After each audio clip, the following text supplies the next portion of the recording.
భద్రాద్రి కొత్తగూడెం జిల్లా పరిధిలోని అశ్వాపురం మండలంకు చెందిన భరత్ రెడ్డిపై పలువురు బాధితులు మీడియా సమావేశం నిర్వహించి సంచలన ఆరోపణలు చేశారు. బాధితులు వెల్లడించిన వివరాల ప్రకారం భరత్ రెడ్డి వివిధ విధాలుగా ప్రజలను మోసం చేస్తున్నాడని ఆరోపించారు. ఒక వ్యక్తి కారు అద్దెకు తీసుకొని అద్దె చెల్లించక ఇబ్బంది పెట్టారని తెలిపారు. మరొక వ్యక్తి సీఎం సహాయానిధి ఇప్పిస్తానని నమ్మించి సుమారు 15 లక్షల రూపాయలు దోచుకున్నాడని పేర్కొన్నారు. అదేవిధంగా మరికొందరి వద్ద అప్పు తీసుకొని తిరిగి ఇవ్వకపోగా డబ్బులు అడిగితే వారిపై తప్పుడు కేసులు పెట్టిస్తూ వేధిస్తున్నాడని ఆరోపించారు.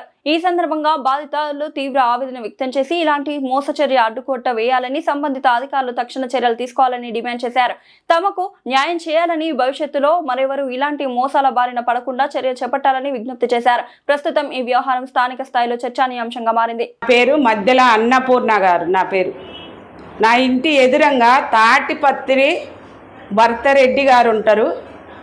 ఆయన క్యాస్ట్ రెడ్డి, అమ్మాయి ఎస్సీ, మాల లవ్ మ్యారేజ్ చేసుకోవటం జరిగింది. నా ఇంటి ముందు వాళ్ళు ఇల్లు కట్టుకోవటం జరిగింది. ఒకరోజు నా ఇంటికి వచ్చి, అమ్మ నాకు చెక్ బౌన్స్ కేసు అయింది, నాకు కొన్ని డబ్బులు కావాలా నేను అడగటం జరిగింది. అయితే నేను చెప్పాను, నాకు చేతిలో క్యాష్ లేదు నాన్న, నాకు గోల్డ్ ఉన్నది, నేను గోల్డ్ ఎత్తలే అని నేను చెప్పిన. నాకు 3 నెలల్లో ఇడిపించిస్తానని అన్నాడు. అన్నాక 3 నెలలు అయింది, 4 నెలలు అయింది, సంవత్సరం కావచ్చింది. ఎప్పుడు అడిగినా కూడా ఏదో ఒక జవాబు చెప్పటము, అవతల పట్టడం, మళ్ళీ వారం 10 రోజులుగా రావటము, వాళ్ళు ఇవ్వాలి వీళ్ళు ఇవ్వాలని చెప్పటము, మళ్ళా వాళ్ళు చెప్పిన డేట్కి అడిగితే మళ్ళీ నేను వెళ్ళి డబ్బులు తీసుకొస్తానని చెప్పటం, మళ్ళీ అట్లా మాకు 5-6 సార్లు గొడవలైనాక మళ్ళీ చెక్ బౌన్స్ కేసు అయింది. మణుగూరులో చెక్ బౌన్స్ కేసు అయితే మళ్ళీ వచ్చి, పిన్ని నీ కాళ్ళకు మొక్కుతా, నాకు 2 ఆడపిల్లలు ఉన్నారు, చెక్ బౌన్స్ కేసు అయితే 3 నెలల దాకా నాకు బెయిల్ రాదు అని నా కాళ్ళ ఏళ్ళ బడి బతిలాడితే మా సారుకు తెలియకుంటే నేను 50 ఏళ్ళు ఇచ్చా. నేను అవి ఇచ్చినాక కూడా ఇవ్వకుండా 2 సంవత్సరాలు అయినాక నా భర్తకు తెలిస్తే మా ఇంట్లో గొడవలు కావటం స్టార్ట్ అయినాక నా భర్త ఒక్కసారి వాళ్ళని మందలు ఇచ్చినందుకు నా భర్త మీద అవి చెప్పరాని కేసులు పెడతా ఉన్నారు. చెప్పుకునే విధంగా కూడా కాదు, చెప్పరాని కేసులు పెడతా ఉన్నారు. అవన్నీ ప్రూఫ్ చేయాలని నేను అనుకుంటున్నా. భార్య భర్తలు ఇద్దరు ఒకటయ్యి దొంగ కేసులు పెట్టడం, జాబులు ఇప్పిస్తానని లక్షలు డబ్బులు తీసుకోవటం, ప్రతి ఒక్కళ్ళ దగ్గర అది సెల్ నెంబర్లు తీసుకొని మనుషుల్ని ట్రాక్ చేసి ఇంటికి పిలిపియటం, మగవాళ్ళని ఆ ఇంట్లో పట్టుకోవటం, వాళ్ళ దగ్గర పంచాయతీలు పెట్టి లక్షలు డబ్బులు తీసుకోవటం, మగడు పెళ్ళం ఇద్దరు కలిసి బ్లాక్మెయిల్ చేయటం అందరినీ. ఇదే వ్యక్తి ఇక్కడ అశ్వాపురాన జరిగింది, సారపాకలో జరిగింది, ఒక రిపోర్టర్ మీద జరిగింది, భద్రాచలం ఎటపాకలో జరిగింది. మనుషుల్ని బ్లాక్మెయిల్ చేసి రేప్ కేసులు పెట్టి మనుషుల్ని శిక్షించడం. అదేవిధంగా నా భర్త మీద కూడా, నా భర్త ఒక గెస్టెడ్ ఆఫీసరు, రిటైర్మెంట్ సిఐ, ఆయన మీద వాళ్ళ బిడ్డకును ఆమెకి ఏదో ఈ సంబంధం ఉన్నదని ఆయన మీద తప్పుడు కేసులు పెట్టడం, తప్పుడు ప్రచారాలు చేస్తా ఉన్నారు. భార్య భర్తలు ఒకటయ్యి నేను చెప్తున్నా, భర్త రెడ్డిగా ఇదికింట నువ్వు ప్రూఫ్ చేయకపోతే నిన్ను నీ పిల్లల్ని బట్టలు ఇప్పించి నడి రోడ్డు మీద ఒక ట్రాక్టర్ మీద ఒక లారీ మీద ఎక్కించి డబ్బులతోని ఊరేగింపు చేస్తా లంజో కొడతా. నా దగ్గర ఇన్ని ఉన్నాయి నీ ప్రూఫ్స్, 36-37 ఉన్నాయిరా నా దగ్గర. నువ్వు ఎంత మందిని మోసం చేసినవో ఇవన్నీ నా దగ్గర సాక్ష్యాలు ఉన్నాయి. ఒకసారి ఎస్పీ గారికి కూడా నేను లెటర్ పెట్టడం జరిగింది. ఇది ఈ లెటర్ పెట్టా. నేను పెట్టినాక ఇంకెవరి జరిగిందో జరగలేదో ఇంకోసారి మన జిల్లా ఎస్పీ గారికి నమస్కరించి చెప్తున్నా, ఇవన్నీ ఇంక్వైరీ చేయండి. అందరినీ మోసం చేసి వీళ్ళు హాయిగా ఏసీ రూమ్లో వీళ్ళు ఉండటం జరుగుతుంది. ఒక దళితులు కష్టపడి వాళ్ళకి జాబులు ఇప్పిస్తానని వాళ్ళ దగ్గర డబ్బులు తీసుకొని వీళ్ళు సుఖంగా ఉండటం, సుఖంగా అనుభవించటం వీళ్ళు. అదే ఎటపాకల ఒక గొల్లల అబ్బాయి దగ్గర 3 లక్షల తీసుకొని, ఒక వాళ్ళ అమ్మగారి పుస్తల తాడు తీసుకొని, ఒక బైక్ తీసుకొని, ఇదే మళ్ళీ వాళ్ళ మీద వాళ్ళకే కేసు పెట్టింది భద్రాచలం పిఎస్లు. వీడి మీద ఎన్ని కేసులు ఉన్నాయో. ఫస్ట్ ఒక అమ్మాయిని చేసుకున్నాడు, ఆ అమ్మాయిని విడిచిపెట్టిండు, మళ్ళీ ఇప్పుడు ఈ అమ్మాయిని చేసుకున్నాడు. ఈ అమ్మాయి వీళ్ళు ఇద్దరు ఒకటయ్యి బయట వాళ్ళని ఎవరిని నచ్చితే ఎవరికి డబ్బు ఉంటుందా అని ముందు ఆలోచించి నెంబర్లు తీసుకొని బ్లాక్మెయిల్ చేసి వాళ్ళ ఇంటికి పిలిపించి పట్టుకొని వాళ్ళ దగ్గర లక్షల డబ్బులు తీసుకోవటం.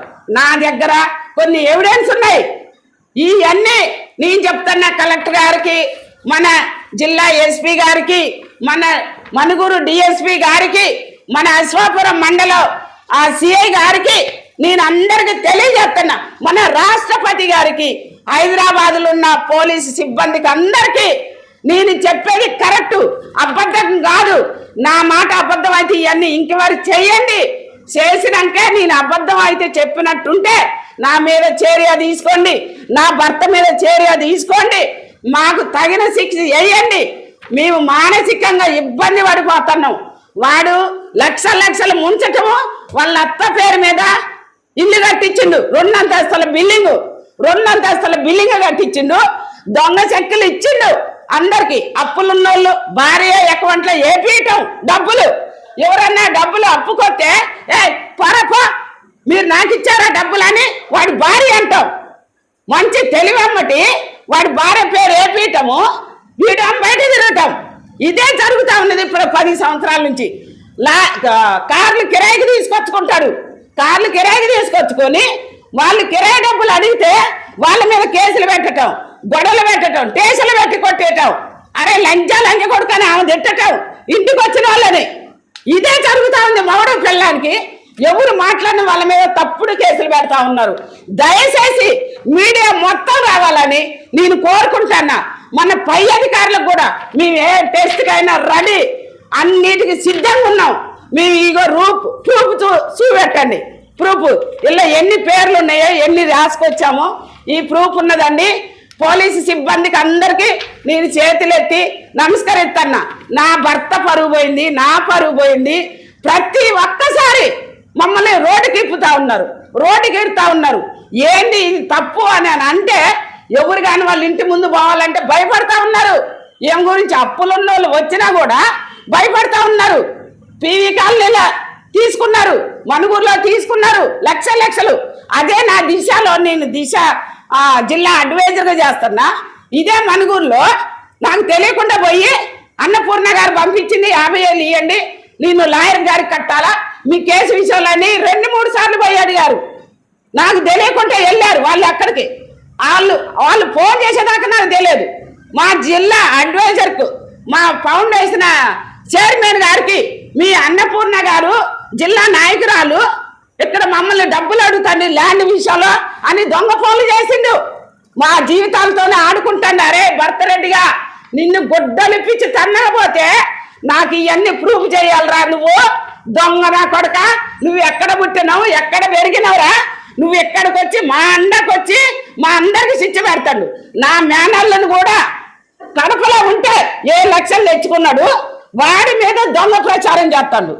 ఏమని వీడు పిల్లల్ని కిడ్నాప్ చేస్తాడు, వాడు మంచోడు కాదు, వాడు దొంగ అని సోషల్ మీడియాలో పెట్టిండు.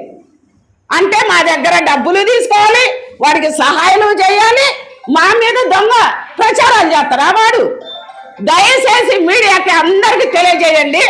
మన రాష్ట్రపతికి మళ్ళీ 2సారి కూడా చెప్తున్నా, భద్రాద్రి కొత్తగూడెం జిల్లా కలెక్టర్ గారికి, మా ఎస్పీ గారికి, ఆ మనుగురు డిఎస్పీ గారికి, అశ్వాపురం మండల సిఐ గారికి అందరికి చేతులెత్తి నమస్కరిస్తున్నా. ఇది గింట పాల్త్ కేసు అయితే వారికి ఉరి శిక్ష చేయాలని చూస్తున్నా. ఈ నా వీడియో ఇవన్నీ చూసిన వాళ్ళు భర్తరెడ్డి గారు ఇంకా ఎవరెవరిని మోసం చేసిండో వాళ్ళందరూ నా నెంబర్ ఇత్తమ్మా, నాకు స్పందించండి. మళ్ళొక రోజు నేను ప్రెస్ మీటింగ్ పెడతా. నా ఫోన్ నెంబర్ 8341923412. ఈ నెంబర్కి మీరు ఎవరైనా స్పందించాలని కోరుకుంటున్నా. అశ్వాపురాన కూడా చాలా మంది ఉన్నారు బాధితులు. ఈ నెంబర్కి స్పందించాలని నేను కోరుకుంటున్నా అందరినీ. నమస్కారం అందరికీ. నాన్నగారికి ఆరోగ్యం బాగాలేనప్పుడు ఆరోగ్యం మంచిగా అయినాక total bills CM relief fund ఇప్పిస్తా అని చెప్పేసి టోటల్ బిల్స్ మొత్తం హాస్పిటల్ బిల్స్ మొత్తం తీసుకొని మా దగ్గర 15 లక్షల దాకా ఖర్చు పెట్టించారు. మాతో అమౌంట్ ఇంకా ఎక్స్ట్రా వస్తాయని చెప్పేసి ఎప్పటికప్పుడు 50,000 30,000 అట్లా చేతి ద్వారా తీసుకొని బై హ్యాండ్ అకౌంట్ కూడా వేయించుకునే వాళ్ళు కాదు. వచ్చి ఎప్పుడు మమ్మల్ని సెక్రటేరియట్కి తీసుకెళ్ళడం, లేదంటే కలెక్టర్ ఆఫీస్కి తీసుకెళ్ళడం, అట్లా అమౌంట్ తీసుకొని దగ్గర 15 లక్షల దాకా మమ్మల్ని మోసం చేశారు. అవి రాలేదు. అడిగి ఇంకా మేము వదిలేసాము. ఈ ఇల్లు కూడా అమ్ముకున్నాము. మా నాన్నగారు కూడా చనిపోయారు. ఆ మనీ ఆతోనే ఇంకా ఆయన డ్రింకింగ్ ఎక్కువ చేసి కూడా ఆయన ఇంకా చనిపోయారు తొందరగా. దగ్గర 15 లక్షల దాకా పెట్టాము ఆయనకి. ఎప్పుడు కూడా కనీసం కనబడితే కూడా కనీసం చూడకుండా కూడా తిప్పుకొని వెళ్ళిపోవడం మొదలుపెట్టాడు. ఎక్కడ కూడా అడగాలంటే భయం వేసి కూడా మేము వెళ్ళడం కూడా మానేసాము ఆయన దగ్గరికి. మేము 2014 మా నాన్నగారు హెల్త్ బాగాలేనప్పుడు మొత్తం చెక్స్, అది హాస్పిటల్ బిల్స్ అవి మొత్తం అవి కూడా అసలు ఏమీ లేకుండానే ఏంటంటే ప్రూఫ్స్ లేకుండా చేశాడు అనమాట. డైరెక్ట్ తీసుకెళ్ళి వ్యక్తి ద్వారా, ఆయన తీసుకోకుండా బై హ్యాండ్ వేరే వాళ్ళ ద్వారా, అంటే మేము వేరే వాళ్ళకి ఇప్పిస్తున్నాను ఆయన ద్వారా మనకి అమౌంట్ వస్తాయని చెప్పేసి ఈయన తీసుకోకుండా వేరే వాళ్ళ ద్వారా తీసుకోవడం అనమాట. అంటే వాళ్ళు ఇప్పిస్తారు అమౌంట్, మనకు సంబంధం లేదని చెప్పి సెక్రటరీ కేటీఆర్ డైరెక్ట్ ఆఫీస్లో తీసుకెళ్ళి కూర్చోబెడితే మేము నమ్మి మేము అంతంత అమౌంట్ ఇచ్చాము. అప్పులు చేసి మరి ఇవ్వాల్సి వచ్చింది. అప్పులు మొత్తం తీర్చలేక ఇల్లు అమ్ముకున్నాం ఆఖరికి.